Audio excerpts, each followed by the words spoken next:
ਜਿਹੜੀਆਂ ਕੰਟਰੈਕਚੁਅਲ ਓਬਲੀਗੇਸ਼ਨਸ ਨੇ ਉਹ ਨਹੀਂ ਪੂਰੀਆਂ ਕਰ ਪਾ ਰਹੇ ਔਰ ਸਾਨੂੰ ਜਿਹੜੀਆਂ ਡਾਇਰ ਨੀਡਸ ਨੇ ਵਰਕਰਸ ਦੀਆਂ,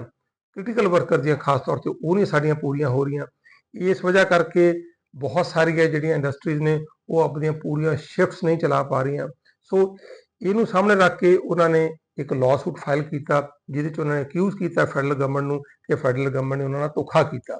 ਸੋ ਆਪਾਂ ਦੇਖ ਰਹੇ ਹਾਂ ਇੱਕ ਪਾਸੇ ਜੇ ਕੈਨੇਡਾ ਦੇ ਵਿੱਚ ਜੌਬਸ ਨਹੀਂ ਮਿਲ ਰਹੀਆਂ,